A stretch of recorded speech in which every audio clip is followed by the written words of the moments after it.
merci de nous accueillir ici pour cette émission Toute la vérité.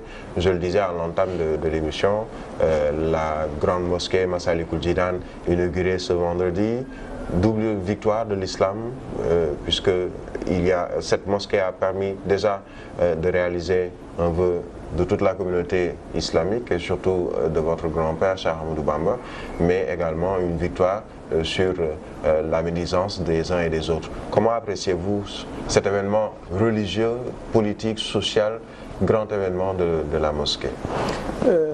Bonjour Ibrahim, je dirais que c'est une manifestation de la victoire de l'islam qui existe quand même depuis plusieurs siècles.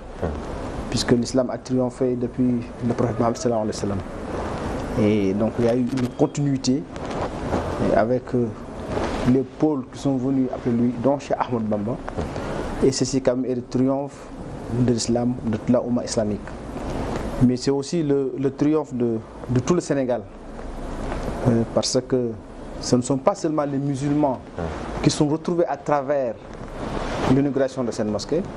L'Église s'est fortement impliqué. Oui, donc ce que vraiment nous saluons, et je pense que c'est le vivre comme Sénégalais, et c'est l'exception sénégalaise qui a été donc magnifiée durant toute cette semaine-là. Une exception, on l'a vu durant toute une semaine avec la présence du Khalife général des Mourides à Dakar, des dignitaires religieux, de toutes les confréries du Sénégal qui sont allées lui rendre visite, toutes les confréries qui ont été représentées même à l'inauguration, et même un symbole assez extraordinaire, on a vu deux symboles même, dans l'après-midi, le Khadaratul Juma fait par la communauté musulmane, la Tariqa Tidjane, au sein même de cette mosquée, et une église à côté, ouverte pour les nombreux pèlerins, les nombreux musulmans qui n'avaient pas de place au niveau de la mosquée et qui sont allés prier dans l'église. C'est extraordinaire comme image. C'est ça la beauté du Sénégal, donc la beauté de notre pays, où toutes les communautés vivent vraiment en parfaite harmonie. On n'a jamais connu de problèmes majeurs, vraiment de différents intercommunautaires. Et les anciens ont beaucoup contribué à cet état de fait. J'aime à le dire, l'État sénégalais a été construit notamment avec la participation notable de Serigne Fallilou Mbacké et de Serigne Babacar Sy, qui ont soutenu un candidat qui n'était pas musulman, à savoir Léopold Sédar Senghor. Donc c'est un très bel exemple. Et je pense que donc c'est cette tradition de tolérance, de respect qui est perpétuée. Et Cheikh Mouhamadou Mountakha, quand même, a pu réunir en une semaine tout ce que le Sénégal compte. Et il l'a fait dans un contexte extrêmement tendu et lourd. Parce que peu avant, il y a eu l'affaire du voile, il y a eu l'histoire générale donc du Sénégal. Donc on était vraiment, il y avait beaucoup de polémiques au niveau du pays. Et quand il est venu, tout cela donc s'est tu. Et je pense que c'est quand même tout à fait à son honneur. Le rôle de fédérateur, il a joué grandement. Et cela montre vraiment que c'est un digne continuateur de l'œuvre de Cheikh Ahmadou Bamba. Et qu'il marche sur les traces de ses devanciers. Et que donc tout le peuple sénégalais vraiment doit le considérer comme tel. Alors, vous parliez tout à l'heure de ces différentes personnalités politiques, religieuses qui sont allées vers le Khalife général des Mourides, qui l'ont retrouvé ensuite au niveau de la grande mosquée. Cette autre image que certains prennent comme une victoire également de l'islam, c'est cette réconciliation que tout le monde attendait et qui est passée d'abord par le Khalife général des Mourides entre Maître Abdoulaye Wade et le président Macky Sall. Je pense que c'était une image très forte. Qui a fait le tour du monde déjà. Très belle. Et donc on en parle partout dans le monde. Parce que durant quand même plus de 7 ans, en tout cas beaucoup ont essayé à les réconcilier et personne n'y est parvenu. Et en une demi-journée, Cheikh Mouhamadou Mountakha, par la grâce de Dieu, est parvenu à le faire. Et parce que tous les deux, le président Abdoulaye Wade, c'est un mouride, il a toujours clamé au effort, il a beaucoup de mérite pour tout ce qu'il a fait pour le Sénégal, pour tout ce qu'il a fait pour l'Afrique. Vraiment, il a consacré donc toute sa vie à lutter pour le Sénégal et pour l'Afrique. Et le président Macky Sall, Et le fils du Khalife général des Mourides, c'est son ami. Le Khalife a énormément en tout cas d'affection pour le président Sall, qui le lui rend bien. Et donc je pense que c'est tout à fait naturel que tous les deux acceptent au vœu du Khalife général des Mourides. Et c'est pour ça quand même qu'on ait également pu le faire à l'intérieur de la mosquée, dans une journée donc aussi symbolique, en présence de tout le Sénégal. Donc je pense que cette réconciliation ne peut être que bénie par Dieu. Par Dieu, puisque c'était devant Dieu et les hommes, devant Dieu puisque c'était dans une grande mosquée, et les hommes, puisqu'il y avait tout le Sénégal qui était représenté. Est-ce qu'on peut dire, Cheikh Abdou Lahad, qu'aujourd'hui, personne n'a droit à l'erreur, ni Abdoulaye Wade, ni Macky Sall, surtout avec ce qui s'est passé ce vendredi à la mosquée, la grande mosquée Massalikul Jinan? Le président Macky Sall est un homme ouvert. Il est ouvert donc au dialogue. Il a tendu la main à plusieurs reprises à toute la classe politique sénégalaise. Et aujourd'hui se déroule le dialogue national. Donc de ce côté-là, j'ai aucune crainte vraiment par rapport à ces dispositions. Et c'est le chef de l'État, le président de la République, donc également il a cette obligation de couvrir tout le monde, de parler avec tout le monde. Parce que ce qui l'intéresse, c'est le Sénégal, ce ne sont pas les intérêts particuliers. Du côté du président Abdoulaye Wade également, il a beaucoup de respect pour le Khalife général des Mourides. Et je sais que si le Khalife lui a demandé de considérer le président Sall comme son fils, il va le faire. Comme il a toujours été, de toute façon. Peut-être que les vicissitudes de la vie ont créé... Tout le problème, c'est que les deux peut-être ne s'étaient pas parlé directement. Mais maintenant que le contact est, disons, noué, je pense qu'il ne devrait pas y avoir de difficultés pour continuer à se parler. Comme le dit l'adage Wolof, Rero Amul, Nyak Wartan. Exactement. Donc c'est ce qui s'est passé. Mais certains déjà, dans différents camps, commencent à s'approprier ou vouloir s'approprier des démarches qui ont abouti à cela. Est-ce que ici, devant les téléspectateurs, on peut dire que tout a été fait par le Khalife général des Mourides et son entourage le plus proche? Le mérite en revient au Khalife général des Mourides. Maintenant qu'il y a eu des bonnes volontés qui avant vraiment donc, ont tenté de réconcilier les deux, ça aussi personne ne peut le nier. Et donc, mais le mérite en revient au Khalife général des Mourides, puisque c'est grâce à lui qu'ils ont donc pu se donner la main. Et je pense que quand même cette victoire du Khalife général des Mourides, personne en tout cas ne va vouloir, en tout cas ne va tenter de le récupérer. Non, je ne pense pas. Il n'y aura pas de récupération politique. Non, du tout. Il n'y a pas de gain politique à attendre. C'était même pas un acte politique. Tout à fait. Le Khalife n'est pas dans ça. Tout à fait. Le Khalife n'est pas dans... Lui, il est disons au-dessus des chapelles politiques. Donc il n'est pas dans ça. Il a été clair. Je réconcilie un père et son fils. Il a aussi été clair. Le Sénégal vous a tout donné. Dieu vous a tout donné. Donc rendez-lui grâce. Et ça, c'est extrêmement fort. C'est fort. Et donc, surtout si ça vient, disons, de la part d'un soufi tel que Cheikh Mohamed Mountakha. Donc, il n'y a aucun acte politique qui a été posé là-bas. Le Khalife a parlé, a réconcilié un père avec son fils. C'est en fait le rôle de tout dignitaire religieux. L'imam même de la mosquée doit pouvoir, quand il y a une situation de conflit parmi ses fidèles, trouver une solution. Est-ce qu'aujourd'hui on peut dire que Serigne Mountakha a montré la voie à tout le monde, c'est-à-dire à tous ces dignitaires religieux, à tous ces pères de famille, de trouver les meilleures voies et moyens pour réconcilier le Sénégal de manière générale?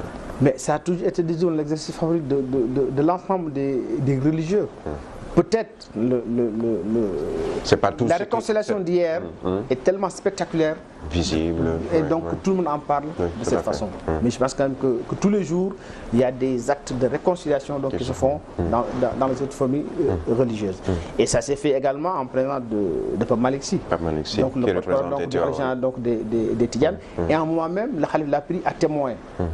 Donc, ce qui veut dire qu'ils sont vraiment en phase, donc l'ensemble de ces guides religieux du Sénégal. Est-ce qu'on peut déjà dire que le passé est derrière nous et que l'avenir sur le plan économique, sur le plan social, par ce genre d'actes peut être radieux? Parce que le Khalife l'a dit lui-même. Le président a été clair. Il a dit qu'il y a eu des contentieux, mais il est temps qu'on fasse preuve de dépassement. Donc ce qui fait que vraiment aujourd'hui, il n'est pas nécessaire de regarder dans le rétroviseur. Si ce n'est pour en tirer des leçons et puis donc éclairer notre avenir.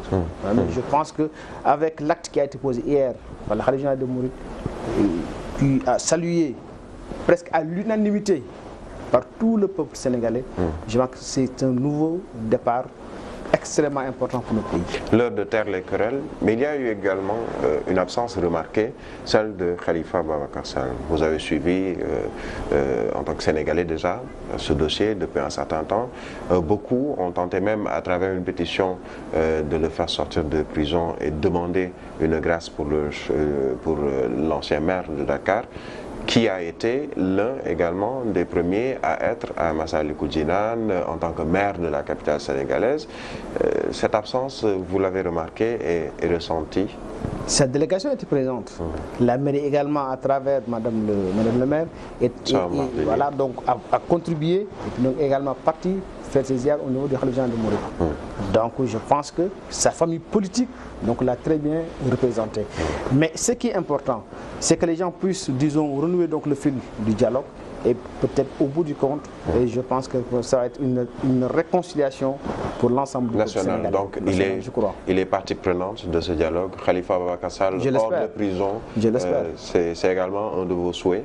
Je l'espère. Nous ne souhaitons la prison à personne. Ça on ne peut pas le faire.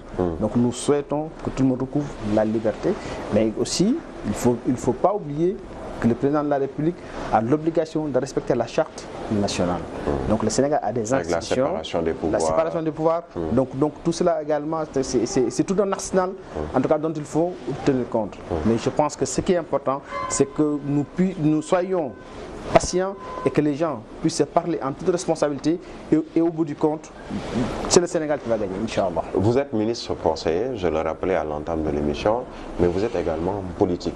Est-ce qu'aujourd'hui on peut dire que les querelles vont, entre guillemets, se taire durant une bonne période, puisqu'on sait surtout qu'il n'y a pas, par exemple, d'élections en vue, les locales seront repoussées. Est-ce qu'aujourd'hui on peut, à travers ces différents axes, se dire que excite la politique pendant une bonne période et ensuite peut-être si on doit revenir à la politique dite politicienne entre guillemets, on le fera? En tout cas, c'est ce que nous souhaitons à notre niveau personnel. Parce que je pense qu'on ne peut pas être éternellement, disons, en période de campagne électorale. Et malheureusement, c'est ça à quoi nous assistons au Sénégal. Une fois que les élections sont terminées, tout le monde doit penser à l'avenir du pays, au développement du Sénégal, et donc tout le monde doit se donner la main pour travailler pour le Sénégal. Et maintenant, il faut arriver, disons, les périodes électorales, donc chacun va présenter sa candidature et que le meilleur gagne. Mais on ne peut pas se permettre. En toute démocratie. Mais bien sûr, en toute démocratie, bien sûr. Le Sénégal est une démocratie majeure. On n'a pas de leçon à recevoir de personne de ce côté-là. Donc, mais on ne peut pas se permettre, dans un pays comme le Sénégal, avec la rareté des ressources, avec l'état de sous-développement que nous connaissons, d'être en perpétuelle campagne électorale et d'organiser donc tout le temps des élections qui engloutissent énormément donc de ressources financières qui auraient pu aller ailleurs. Et également, pour les querelles, personne n'y gagne. Puisqu'on me le dit, le Sénégal est un petit village où tout le monde se connaît, on est tous parents. Donc il faudrait en tout cas essayer un peu de revoir notre comportement par rapport à cela et donc d'inclure une dose, je dirais, en tout cas d'éthique, donc vraiment dans le comportement politique. L'heure de changer la politique, vous militez à Touba, vous avez durant une bonne période été, et vous l'êtes toujours, dans la sphère politique depuis un certain temps. Comment pouvez-vous allier le dignitaire religieux que vous êtes et l'homme politique?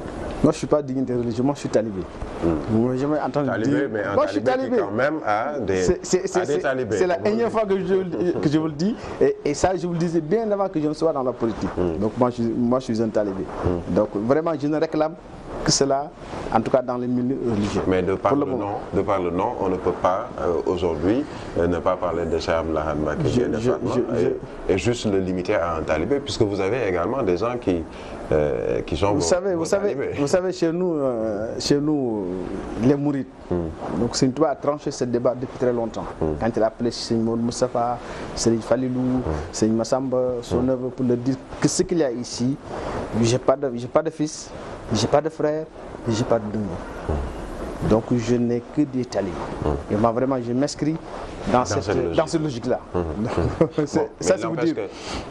Bon, enlevons le nom d'homme religieux ou dignitaire religieux pour parler d'un talibé qui a également des talibés, mais qui est également dans la politique. Comment faites-vous pour allier les deux? Vous savez, en islam, il n'y a pas de séparation. Ça aussi, il n'y a pas de clergé en islam. Il n'y a pas de clergé en islam. En islam, l'imam dirige la prière, 5 minutes après, il est à son bureau. Ou bien il est dans ses champs. Et au niveau de la communauté mouride, on a toujours été actifs, en tout cas au plan économique, certains aussi au plan politique. Comme dirait l'autre, Mbaké Mbaké aussi, ce n'est pas une profession. Je n'irai pas jusque-là. Je n'irai pas jusque-là parce que je ne peux pas parler au nom des autres. Parce que chacun a sa conception de la vie. Mais en tout cas, en ce qui me concerne, j'ai été au Dara, j'ai été très jeune à l'école et quand j'ai terminé mes études, j'ai toujours travaillé et je vais continuer à le faire. Aujourd'hui que j'ai l'opportunité de travailler auprès du président de la République, que je remercie au passage, pour le Sénégal, je vais continuer, Inch'Allah, à servir mon pays. Servir votre pays. Ministre conseiller, alors quel est votre rôle aujourd'hui, ministre conseiller auprès du chef de l'État? Vous le voyez régulièrement, vous parlez, ou en tout cas, c'est plus par rapport à la communauté mouride que vous êtes là-bas. Comment ça se passe avec je peux le saisir sur toutes les questions et puis lui faire une note. Donc là, il n'y a pas de... c'est pas limitatif. Donc sur n'importe quelle question, je peux lui faire une note et puis donc lui donner... Et vous consulte souvent. Maintenant à lui de faire en tout cas l'usage qu'il juge en tout cas utile. Donc de ce que moi je lui dis. Mais vous êtes également une sorte d'interface entre, même s'il n'en a pas besoin, entre la communauté. Il n'en a pas besoin. Il est aussi introduit que moi dans le milieu. Touba, on sait, puisque vous l'avez dit vous-même et vous l'avez répété, c'est le fils du Khalif. C'est le fils du Khalif. Donc, il n'a pas besoin de moi pour le voir. Alors, on parlait justement de ce rôle de dignitaire religieux. De manière générale, je ne parle pas de vous personnellement. J'ai pris Ahmed Khalifa Niasse très récemment qui demandait à ce que les religieux, de manière générale, ne se limitent plus au nom de fils d'eux, qu'ils fassent quelque chose pour le pays. Comment appréciez-vous ce propos d'un dignitaire qui se dit lui-même, qui n'est pas dignitaire religieux, mais qui estime que son nom Niasse ne devrait pas forcément être une fin en soi? Ben, je pense que la perception est surtout du côté des autres. Mais nous, on n'a pas cette perception de notre rôle. Vous avez vu la mosquée Massalikul Jinan. Ça, c'est une œuvre de religieux. Vous avez la mosquée de Touba. Vous avez le chemin de fer, Diourbel-Touba. Vous avez donc les forages, vous avez les hôpitaux. Donc les religieux ont toujours eu un rôle extrêmement important et ils ont toujours assumé ce rôle-là. Vous allez également dans le monde des affaires, vous allez rencontrer des fils de chefs religieux très prospères, en tout cas qui font d'excellentes choses pour le Sénégal. Alors nous allons marquer une courte pause et on revient avec notre invité.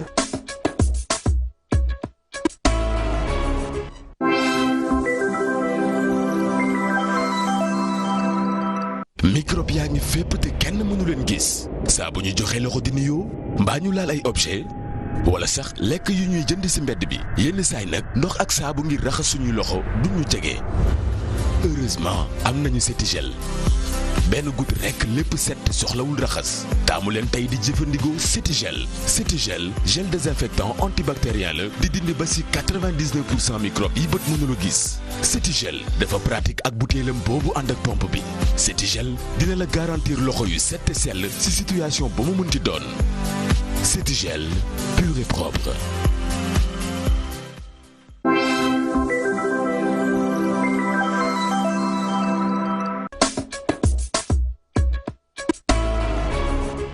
Merci. Alors, certains disent que c'est parce qu'il n'y a pas cette relation quelquefois entre vous autres de l'APR, qu'il y a beaucoup de dissensions entre responsables de l'APR. En politique, il y a des dissensions partout.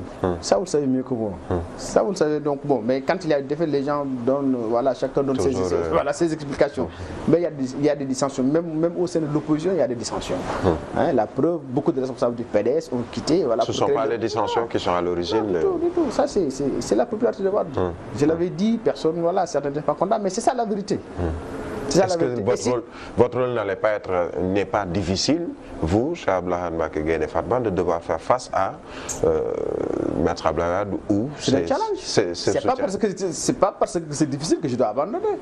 Non, ça se passe vous pas êtes comme dans ça. ce challenge. Ça se passe pas comme ça. Si demain, Maître Abdoulaye Wade, même si ça peut pas se faire, mais qu'il soit candidat quelque part, tout bas, vous ferez face. L'essentiel, c'est que sur le plan politique, vous allez gagner.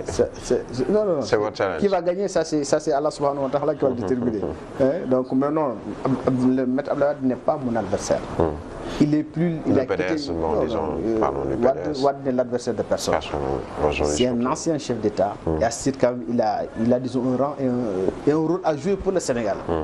Il a retrouvé son fils, comme l'a dit le Khalif général des Mourides, et que donc ils vont travailler la main dans la main pour l'intérêt du Sénégal. Mais pas pour des intérêts particuliers. Ça aussi c'est important. Est-ce qu'aujourd'hui on peut soupçonner des intérêts particuliers? Parce que certains disent que est-ce qu'il n'y a pas un deal entre guillemets, puisqu'il y a Karim Wade qui est toujours exilé, Khalifa Sall qui est en prison, à travers cette réconciliation... Ça c'est manquer de respect à Cheikh Mouhamadou Mountakha que de parler de deal. Cheikh Mountakha n'est pas dans ces choses-là. Ça ne l'intéresse même pas. Tu sais même pas ce qui il n'est pas dans les tractations ou dans les considérations politiques. Il s'est limité à son rôle de chef religieux, de guide religieux, de soufi, de Khalif général des Mourides. Il a dit, vous rendez grâce à Dieu qui vous a tout donné à travers ce pays. Et on doit lui rendre à Dieu ce qu'il a. Il a été clair. Alors ça, il les a appelés à leur devoir. C'est une manière de rappeler à tout le monde qu'on ne peut pas parler de deal dans Non, absolument pas. Cheikh Mountakha n'est pas dans ces choses-là. Et le président Sall également n'est pas dans ces petits calculs politiques. Absolument pas.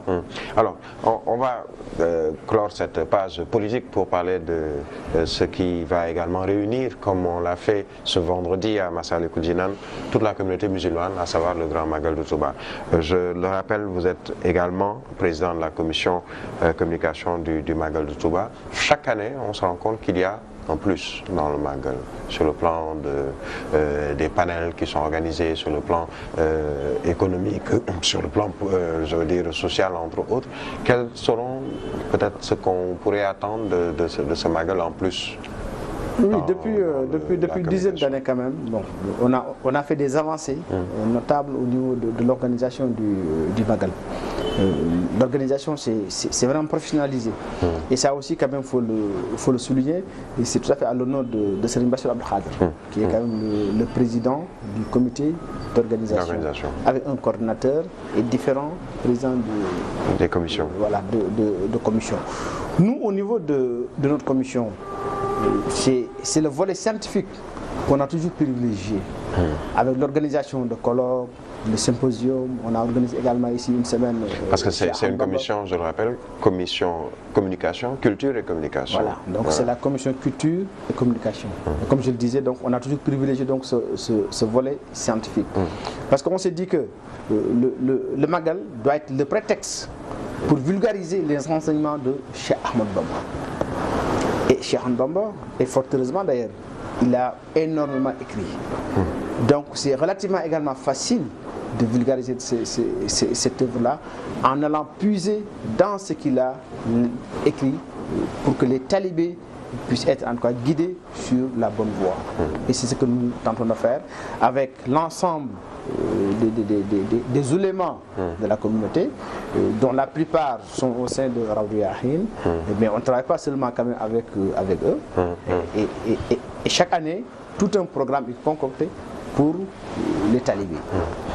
Vous avez même, j'ai vu que vous avez numérisé pas mal de ces écrits, pratiquement avec les nouvelles technologies de l'information et de la communication. Il y a tout un travail qui a été fait à ce niveau. Il y a également énormément de livres qui sont édités donc, chaque année.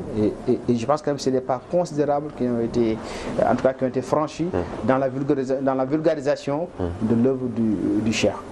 Puisqu'il faudrait arriver à systématiser tout cela. Donc pour d'abord bien pouvoir la préserver, mais ensuite quand même la vulgariser et la rendre accessible à toute l'humanité. Et donc cette année aussi, il y aura la série de conférences qui va démarrer à partir du 5. Il y aura aussi la caravane dont on a changé un peu le sens. Avant, c'était de grands rassemblements dans beaucoup de villes. Maintenant, on lui a donné un cachet beaucoup plus accentué sur la recherche des relations qui ont existé entre Cheikh Ahmadou Bamba et les familles qui rendent visite. Donc ça également, c'est le volet scientifique qu'on fait encore ressortir. Alors, il y a beaucoup de jeunes maintenant qui intègrent l'islam et qui prennent de plus en plus conscience des rôles qu'ont joué justement ces grands dignitaires de la famille Mouride, de la famille de Tivaouane à Kaolack, entre autres. Est-ce qu'aujourd'hui, il y a beaucoup à faire par rapport à ces jeunes pour mieux les faire inculquer justement, ou mieux inculquer à ces jeunes leur sens de responsabilité en se basant justement sur les travaux des dignitaires religieux? C'est continuer ce travail de vulgarisation en rendant accessible donc les écrits de nos chers à toute la population. Donc c'est donner la parole également aux éléments pour qu'ils puissent bien expliquer donc à ces jeunes qui est Cheikh Ahmadou Bamba, qu'est-ce qu'il a laissé comme œuvre et quel doit être aujourd'hui notre comportement par rapport à cette œuvre-là et comment nous devons être préparés en tout cas pour en bénéficier. Et se l'approprier. Et ça c'est extrêmement important.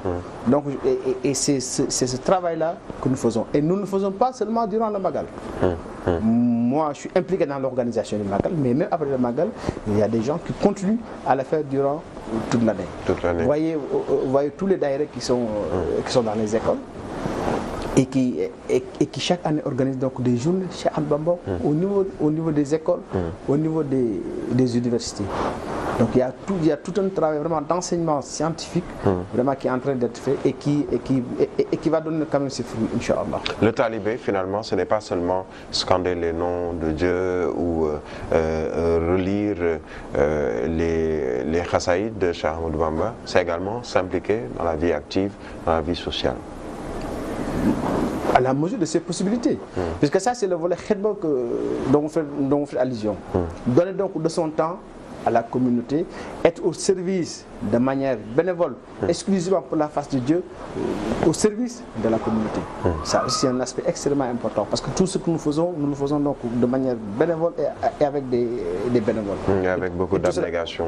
Mais absolument. Ça c'est le PASTEF qui caractérise quand même les mourides et la plupart des fidèles des soufis. Certains parlent, et l'archevêque de Dakar, en rendant visite au Khalife général des Mourides, a rappelé et même demandé que ce modèle mouride puisse être également, que les catholiques puissent calquer ce modèle mouride dans l'abnégation, dans le travail, etc. Est-ce que le modèle mouride devrait être celui utilisé?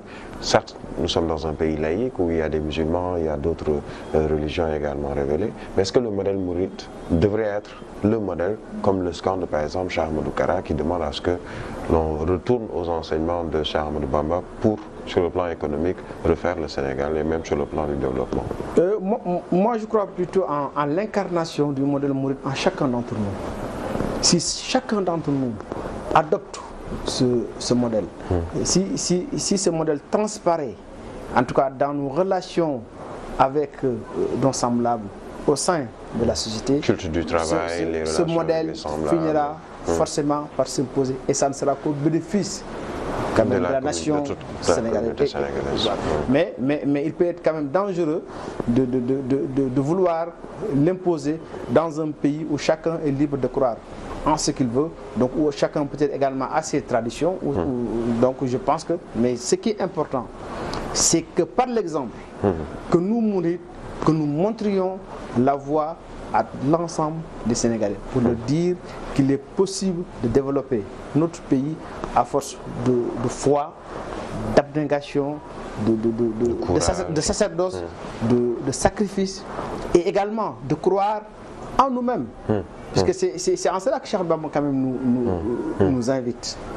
Et ça, c'est extrêmement important. Puisque le mouride, c'est quelqu'un qui est complètement décomplexé. Décomplexé vis-à-vis de l'Occident, décomplexé vis-à-vis de l'Orient.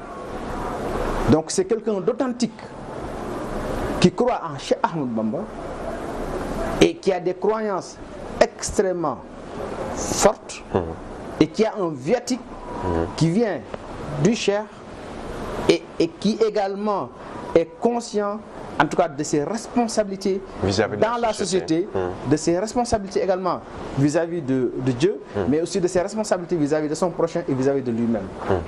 Et donc c'est ce comportement que nous devons tous d'abord avoir en nous-mêmes, comme nous y invite Cheikh Mountakha par l'exemple.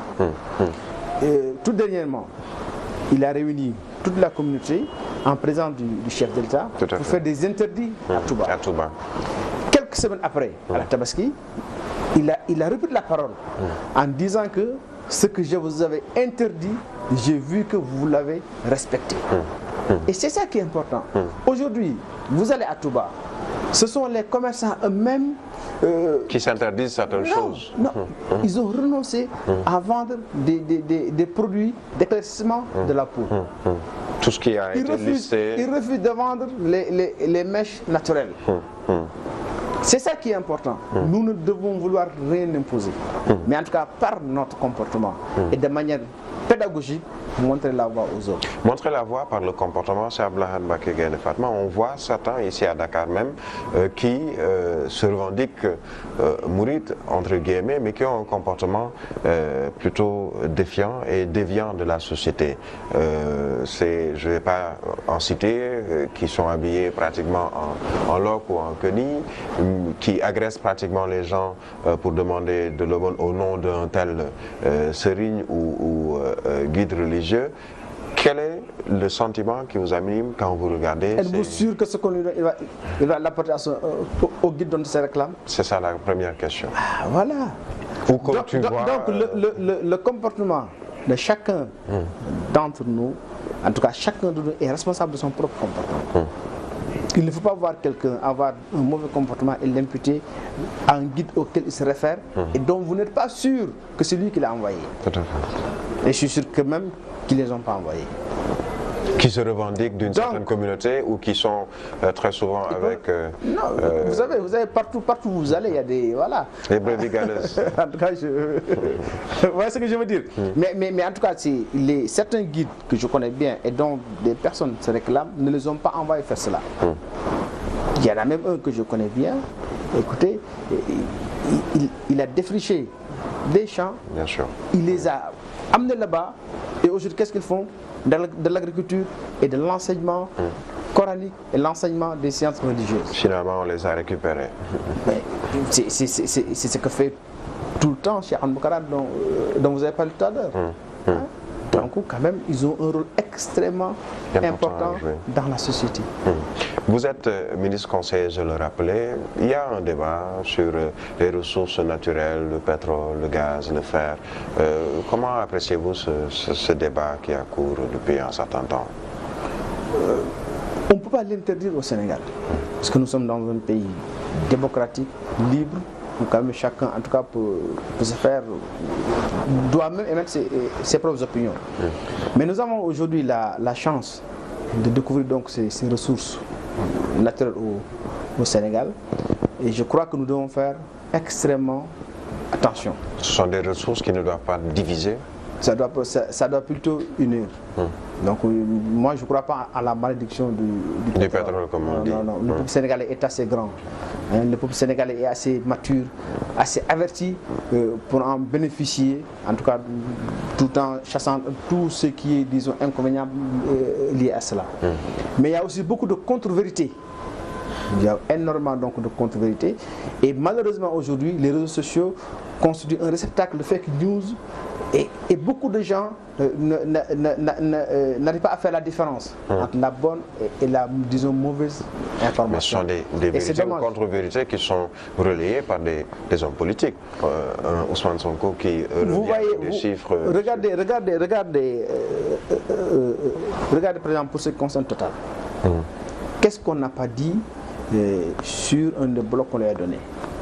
Et tout dernièrement, on apprend qu'ils ont investi près de 75 milliards. Pour rien du tout. Pour rien du tout. Donc il faut faire très attention. Il faut faire très attention. Et également faire confiance aux autorités qu'on a élues pour diriger notre pays. Tout en restant vigilant, je suis d'accord. Il doit y avoir une veille citoyenne. Ça c'est absolument nécessaire. Donc je pense qu'il faut faire très attention. En tout cas, il y a des débats qu'on ne doit pas porter sur la place publique, en tout cas auxquels tout le monde ne doit pas participer. Laissons aux spécialistes de ces questions-là le soin de s'exprimer sur ces questions pour éclairer le peuple sénégalais. Mais faisons bloc, faisons bloc et restons unis par rapport à tout ce qui nous entoure comme menace. Je parle du terrorisme. Vous voyez ce qui se passe dans les autres pays, au Mali. Les pays voisins. Et c'est en partie lié également aux énormes richesses naturelles qui sont dans ces pays-là. Vous allez au Niger parfois également, il y a des attentats. Donc il faut faire très attention par rapport à cela. On a du gaz et on sait que pour le gaz, peut-être il y a des pays qui en ont le monopole et qui sont extrêmement puissants. Donc il faut faire très attention. Parce qu'aujourd'hui on dit que pour le Sénégal, en ce qui concerne le gaz, que ça a un niveau même mondial, que le Sénégal pourrait être le premier exportateur de gaz. On menace des intérêts. Occidentaux? Je dis on menace des intérêts. Donc il faut faire très attention. On menace des intérêts. Pourquoi ne pas carrément citer ces intérêts ou ces personnes ou ces tout ça, ces pays qui sont menacés? Tout ça participe à la prudence auquel j'appelle certains de nos compatriotes. Il ne faut jamais jeter de l'huile sur le feu. Pas tout dire. Et on n'a pas intérêt à opposer le Sénégal à tel ou tel autre pays. Surtout les grandes puissances. N'importe quel autre pays. Le Sénégal, quand même, je vous ai dit, est une démocratie majeure, mais l'autre particularité dans le Sénégal quand même a une certaine force de frappe par rapport à la diplomatie. Donc il faut également faire très attention et en tout cas manipuler avec parcimonie quand même un certain concept. C'est pour ça moi je n'opposerai jamais donc le Sénégal à tel ou tel autre État. En tout cas je dis, nous ne vivons pas seuls au monde. Faisons attention par rapport à ces ressources. Mais il n'empêche que le chef de l'État a encore, même dans la Constitution dernièrement modifiée, fait de sorte que tous les Sénégalais peuvent connaître de leurs ressources naturelles. C'est tout à fait normal, c'est tout à fait normal. Donc ça c'est la nécessaire, disons, transparence qu'il doit y avoir donc, dans la gestion des affaires publiques.